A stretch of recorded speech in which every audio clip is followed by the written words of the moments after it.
Assalamu alaikum everyone and welcome to the class of current affairs. I'm Azim Imran and in today's class we are going to discuss the global energy politics. Global energy politics is an extremely important topic in current affairs paper और अगर आप देखें तो पिछले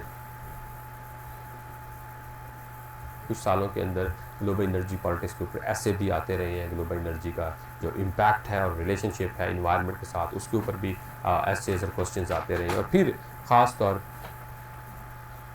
पे जो south Asia के अंदर जो ग्लोबल एनर्जी पॉलिटिक्स है और उसकी जो बड़ी दो गैस पाइपलाइंस हैं Tapi Turkmenistan Afghanistan and Pakistan India gas pipeline और दूसरी जो IPI है ईरान पाकिस्तान ने इंडिया गैस पाइपलाइन जिससे अब इंडिया ने विड्रॉ किया है। तो ये चीज़ें आज के हम टॉपिक में डिस्कस करने जा रहे हैं। Let me begin with the introduction कि जो ग्लोबल एनर्जी पॉलिटिक्स है इसका मतलब क्या है और इससे क्या मुराद है इंटरनेशनल अफेयर्स में और करंट अफेयर्स में। अगर आप ग्लोबल एनर्जी पॉलिटिक्स को देखें तो इंटरनेशनल अफेयर्स के और करंट अफेयर्स के अंदर इससे मुराद ये है कि वो तमाम मुल्क जो डिफरेंट एनर्जी के रिसोर्सेज को प्रोड्यूस करते हैं यानी कि ऑयल और गैस को और कोयल को प्रोड्यूस करते हैं तो उन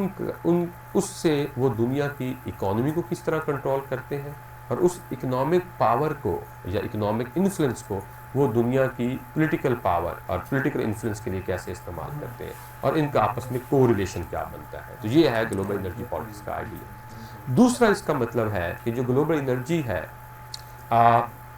वो उसकी जो प्रोडक्शन है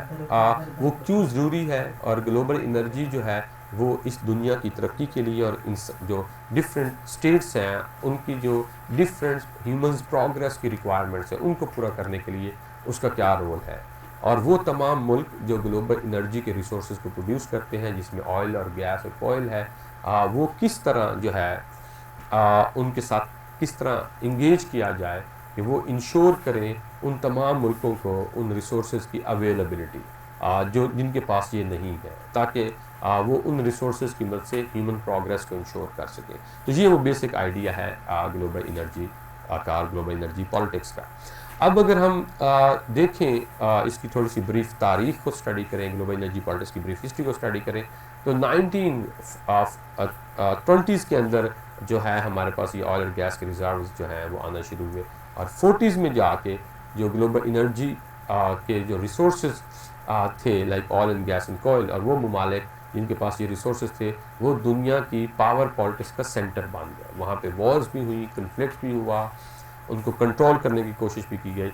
अगर आप देखें तो दुनिया के 3 बड़े रीजन जिनके पास सबसे ज़्यादा ग्लोबल एनर्जी के रिसोर्सेज हैं या रिजर्वायर्स हैं वो उसके अंदर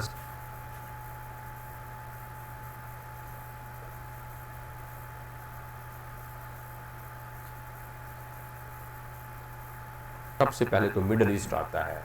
मिडल ईस्ट के टॉपिक्स में वो आप देख चुके होंगे हमने डिस्कस किया था। दूसरा जो है बड़ा रीजन वो रशिया है और फिर तीसरा जो है वो सेंट्रल एशिया है। इसलिए आप देख रहे हैं कि बहुत से एनालिस्ट जो कहते हैं कि वॉर ऑन टेरर का एक ऑब्जेक्टिव जो अंडरलाइंग ऑब्जेक्टिव है वो कंट्रोल था टेरिटोरियल कंट्रोल था इस इलाके का यहाँ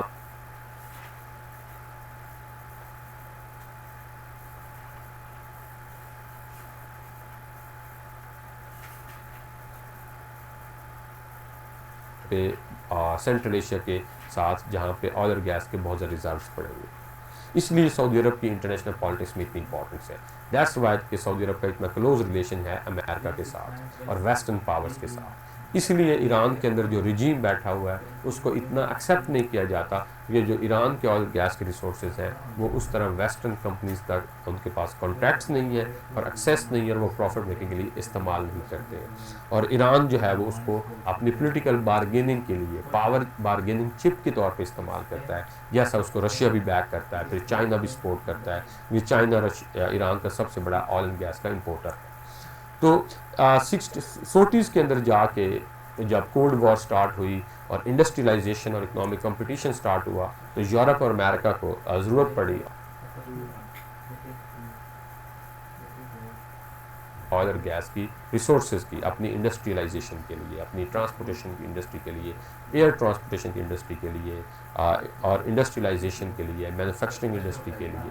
ये तो एक इसका कमर्शियल इम्पैक्ट है। दूसरा जो है इसका जो है वो ह्यूमन प्रोग्रेस का इम्पैक्ट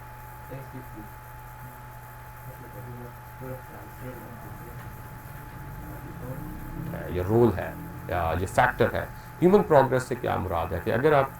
यूएनओ की जो 2010 की रिपोर्ट है वो देखें और आईएमएफ वर्ल्ड बैंक की जो 2010-11 की रिपोर्ट है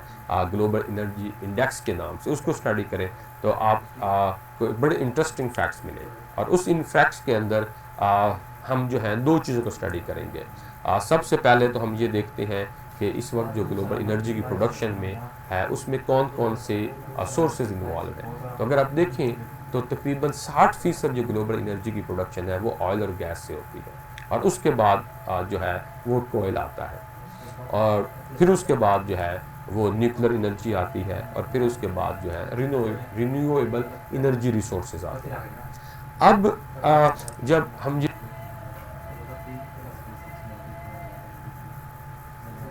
देखते हैं कि एक तरफ जो मेजर पोर्शन है हमारी एनर्जी का वो ऑयल और गैस या कोयल से आ रहा है, तो दूसरी तरफ हम प्रीवियस लेक्चर में देख चुके हैं इन्वायरमेंट के इश्यूज भी पैदा होते हैं, क्योंकि जो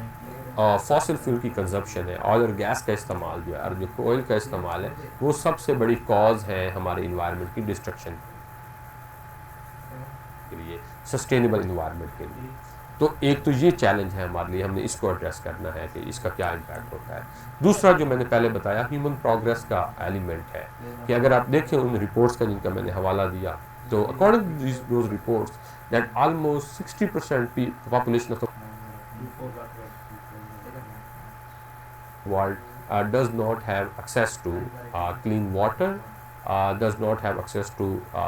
procured and protected food, and does not have access to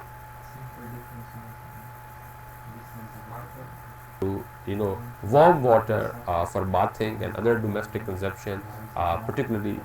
the people of African Asia are deprived of these. और आपको पता है एशिया अफ्रीका में बहुत ज़्यादा जो है वो विंटर के अंदर टेम्परेचर कम होता है, सर्दी होती है, तो उससे जो कुकिंग के इश्यूज पैदा होते हैं, जिससे शॉर्टेज ऑफ फूड और मेल न्यूट्रिशन आती है, उससे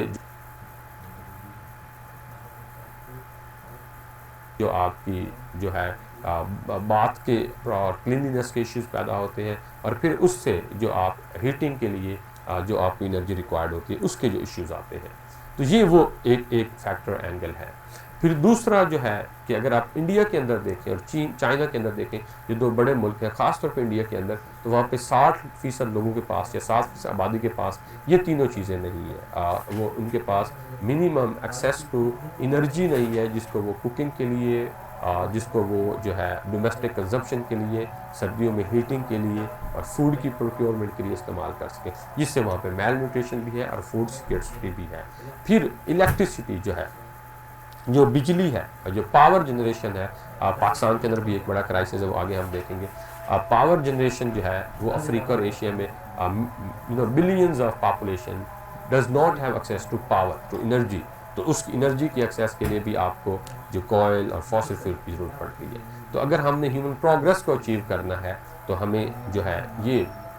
एनर्जी के मीन्स को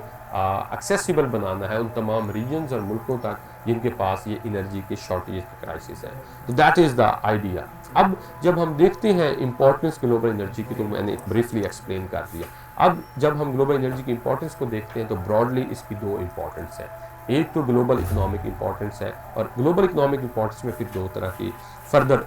पार्ट्स आते हैं। पहला पार्ट ये है कि वो तमाम मुल्क जो एनर्जी के रिसोर्सेज को प्रोड्यूस करते हैं, उनका सबसे बड़ा जो सोर्स ऑफ इकोनॉमी है वो एनर्जी है। उनका जो डेवलपमेंट है, उनका जो ह्यूमन प्रोग्रेस है, उनका जो जीडीपी है, और उनकी जो एक हायर लाइफ स्टैंडर्ड है, जैसे सऊदी अरेबिया देख लें, लेट्स से रशिया देख लें, ईरान वगैरह देख लें, तो ये तमाम वो मुल्क हैं जो अपनी आवाम को, अपनी पॉपुलेशन को जो ज़रूरियात ज़िंदगी प्रोवाइड करते हैं, वो सारी की सारी इस सोर्स ऑफ इनकम से आ रही है। तो एक तो ये एंगल है कि उनकी डोमेस्टिक सस्टेनेबिलिटी के लिए उसका बड़ा इंपॉर्टेंट रोल है। जैसे कहा जाता है कि अगर आपके पास कुदरत का सबसे बड़ा तोहफा जो है किसी भी मुल्क के लिए वो ऑयल और गैस है, कि अगर आपके पास ऑयल और गैस के रिजर्वायर या रिसोर्सेज या ज़ख़ीरे जो हैं वो बरामद हो गए, ठीक है। तो ये एक एंगल, ये पर्सपेक्टिव है उनकी डोमेस्टिक डेवलपमेंट सस्टेनेबिलिटी के लिए। दूसरा इम्पैक्टर जो है और वो उनका जो है कि वो किस तरह दुनिया की इकोनॉमिक पॉलिसीज़ को इन्फ्लुएंस करते हैं, शेप करते हैं, क्रिएट करते हैं लॉज की सूरत में। अगर आप ये देखें कि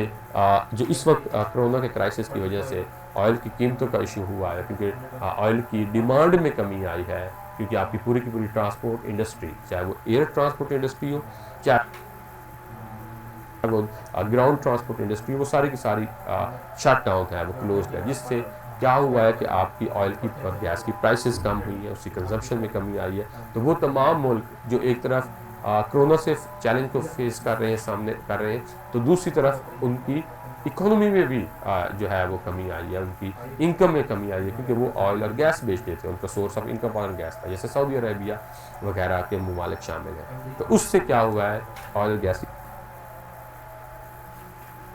कीमतें कम हुई है। इसलिए अब उन मुल्कों ने ऑयल और गैस की प्रोडक्शन को कम कर दिया ताकि डिमांड और सप्लाई को बैलेंस किया जाए। तो ये एक है, जब नॉर्मल रूटीन होती है, नॉर्मल हालात में, तो वो ऑयल और गैस की प्राइसेस को कंट्रोल करते हैं, वो ग्लोबल इकोनॉमिक पॉलिसीज को कंट्रोल करते हैं, वो यूएनओ और आईएमएफ और वर्ल्ड बैंक कंट्रोल करते हैं, जैसे G8 के जो ममालिक हैं। तो ये उनका, और फिर उन इकोनॉमिक पॉलिसीज़ के ज़रिए वो दुनिया की इकोनॉमी को कंट्रोल करते हैं। दुनिया की इकोनॉमी को कंट्रोल करने के ज़रिए वो अपनी पॉलिटिकल पावर को एक्सपैंड करते हैं और पॉलिटिकल इन्फ्लुएंस को एक्सपैंड करते हैं, और वो फोर्स करते हैं उन तमाम ममालिक को, स्टेट्स को, जो उनके इंटरेस्ट के खिलाफ होते हैं, कि वो उनके सामने सरेंडर करें। फिर दूसरा इम्पैक्ट जियो स्ट्रेटजिक है। जियो स्ट्रेटजिक का मतलब है कि किस तरह की इनर्जी इकोनॉमिक पावर को इस्तेमाल किया जाता है, how the states like America and Russia and Saudi Arabia and other Iran and Qatar and other states are involved in the global conflicts, in global geopolitics, in global power politics, because of their power of global energy resources and how they influence that. For example, अगर आप America और Iran के 2014 के nuclear agreement की, जो आपने nuclear proliferation के lecture में पढ़ा होगा, अगर आप उसको स्टडी करें, तो अमेरिका के लिए एक बड़ी रीज़न जो थी ईरान के साथ उस न्यूक्लियर एग्रीमेंट को साइन करने में, वो ईरान की जो ऑयल और गैस की एनर्जी की पावर थी, और वो वेस्टर्न कंपनीज जो हैं वो ईरान अमेरिकी सैंक्शंस की वजह से ईरान की और ऑयल और गैस को एक्सेस नहीं कर सकती थी, उसको प्रॉफिट के लिए यूज़ नहीं कर सकती थी। तो ये वो प्रेशर टैक्टिक्स हैं जो इस्तेमाल किए जाते हैं, ठीक है। अब इसी तरह सऊदी अरब और अमेरिका की फ्रेंडशिप है, जो मैंने पहले भी बात की है। तो ये जियो स्ट्रेटजिक इंपॉर्टेंस है कि किस तरह जो सुपर पावर्स हैं, अमेरिका, रशिया, ब्रिटेन, फ्रांस, वो उन तमाम मुल्कों के साथ फ्रेंडली तल्लुकात रखते हैं, उन तमाम मुल्कों की डोमेस्टिक पॉलिटिक्स में इन्वॉल्व होते हैं। उनकी फॉरेन पॉलिसी का ऑब्जेक्टिव होता है उन मुल्कों को इनडायरेक्ट तरीके से कंट्रोल करना, जहाँ पे ऑयल और गैस के रिजर्वायर्स हैं। इसी वजह से सऊदी अरेबिया और अमेरिका की ओल्ड फ्रेंडशिप है since the cold war time, since the end of the world war 2, because of this global energy power politics, और वो किस तरह जंगें, कन्फ्लिक्ट्स वगैरह होते हैं। और दूसरा जो है वो एंगल जो मैंने पहले भी डिस्कस किया, वो प्रोग्रेस का एंगल है, ह्यूमन डेवलपमेंट का एंगल है, कि किस तरह अगर आपने एक सस्टेनेबल ह्यूमन प्रोग्रेस और ह्यूमन डेवलपमेंट को इंश्योर करना है, तो आपके लिए ज़रूरी है कि आपके पास ऑयल और गैस हो। बल्कि अगर आपने इंडस्ट्रियलाइजेशन करनी है, और इंडस्ट्रियलाइजेशन के बगैर मॉडर्न जो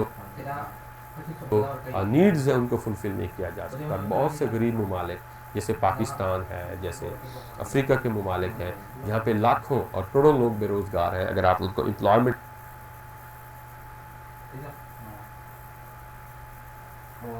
देनी है, उनको नौकरियां देनी है, तो आपके लिए इंडस्ट्रियलाइजेशन करना ज़रूरी है। और इंडस्ट्रियलाइजेशन के लिए आपके पास जो है एक अबेंडेंस होनी चाहिए ऑयल और गैस के रिजर्वायर्स के, रिसोर्सेज की, ठीक है। फिर इसका इम्पैक्ट जो है वो आपके बैलेंस ऑफ पेमेंट्स के ऊपर भी आता है। आपकी बैलेंस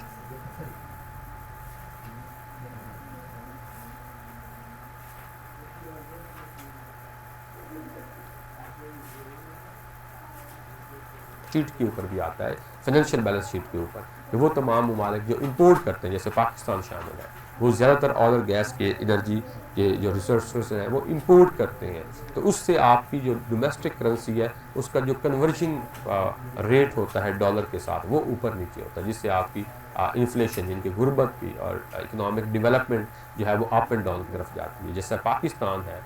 उसका जो एक बड़ा प्रॉब्लम बैलेंस ऑफ पेमेंट्स का है वो यही है कि हमारा एक जो बहुत बड़ा सोर्स ऑफ इंपोर्ट है वो ऑयल और गैस है, और वो डॉलर में हमें पे करना पड़ता है, जिससे हमेशा हम डॉलर के मुकाबले में चैलेंज फेस करते हैं अपनी करेंसी को बैलेंस करने के लिए। दूसरा एंगल जो है कि आप पाकिस्तान जैसे ममालिक जो है, इंडिया जैसे मुल्क जो है, अफ्रीका के बहुत से मुल्क जहाँ पे बिजली नहीं है, जहाँ पे गैस नहीं है, और बिजली और गैस ना होने की वजह से वो जो डेवलपमेंट का मिनिमम लेवल है ह्यूमन प्रोग्रेस का, जो जून ने डिटरमिन किया है, जिसको आप ह्यूमन डेवलपमेंट इंडेक्स कहते हैं, उसको एक्सेस नहीं कर सकते हैं। और उस वजह से फिर उन मुल्कों में वॉर कन्फ्लिक्ट्स होती हैं, सिविल